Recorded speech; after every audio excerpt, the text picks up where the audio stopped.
You're going to love them. They're really good. What are we going to see with Rachel? What's going on with her? You know, a lot of fun stuff. I will say, you know, we ended season 2 obviously with a bang. Literally. with Mike and Rachel. And so we do start season 3 really sort of seeing this development of their relationship in a way that I think fans are going to enjoy. It gets saucy, a little bit less of the cat and mouse game, but a little bit more of the fun. And I will tease that there is an episode coming up that's a bit like Guess Who's Coming to Dinner, where Mike Ross is at the Zane household. Wow. I think it's going to be epic. Okay. When you think things get saucy, are we going to see some nakedness? Oh my goodness. Mike, come on, it's USA. We push the envelope, but still keep it classy. Okay. No, I will say, if anything is like the file room, then that leaves not good. That was pretty good. You're going to make a girl blush. Hello, gorgeous people. These are all my thoughts and opinions based on information out in the public domain.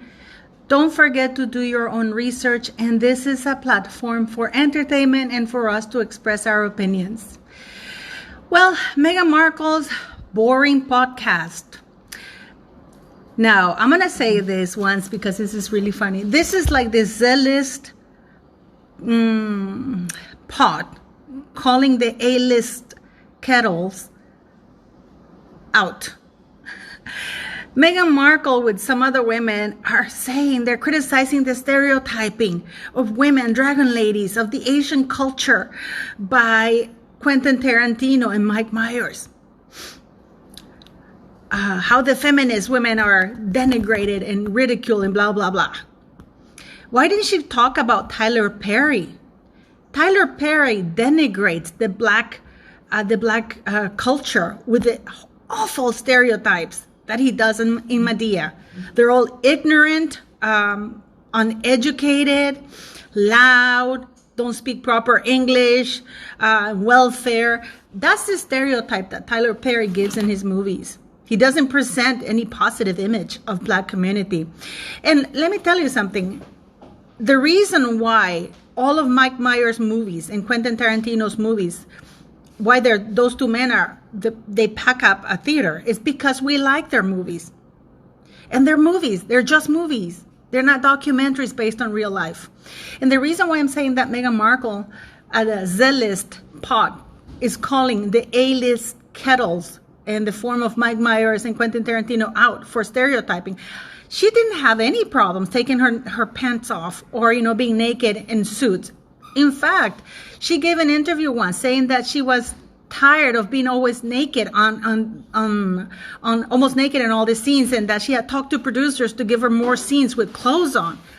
Yet she didn't have any problems, as we saw in the little interview that I left before we started. How about why doesn't she call the people in suits out?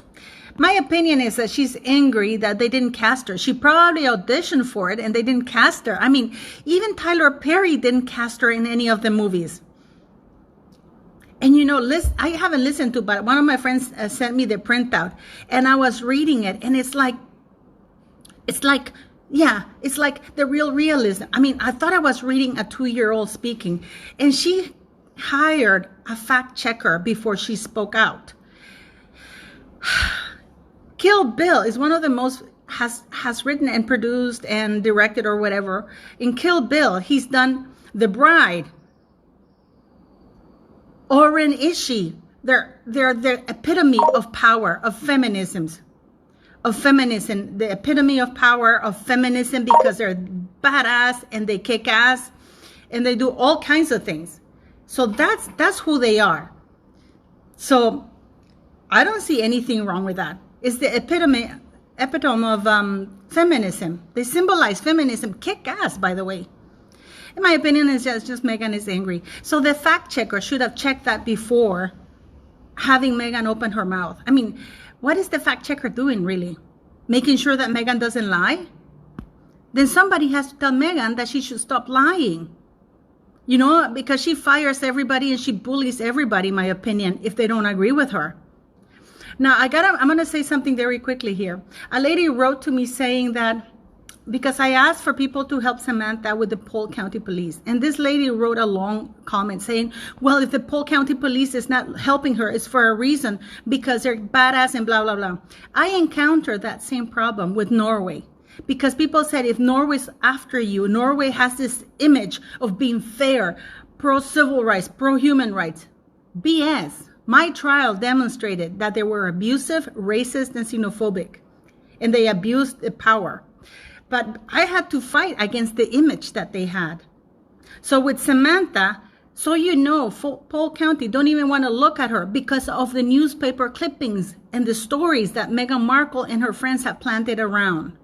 So nobody wants to take her seriously because of that, because they have even quoted those articles to her. So let's help her out. They have a YouTube channel. I posted it in my community page. But what do you think it is? Do you think Meghan Markle is just angry she wasn't cast in any proper movies? Or do you think she doesn't understand the word feminism or equal rights? Why isn't she criticizing Tyler Perry for doing such a horrible stereotype with the black people? That's actually quite, but it's funny, you know, and I mean, she's just angry because Hollywood turned her back on her, and now she wants to criticize everybody and use her platform to criticize everybody. You know, the Dragon Lady. She's the Dragon Lady, spewing all her lies and vitriol and slander. She's the Dragon Lady. What do you guys think? Leave me your comments.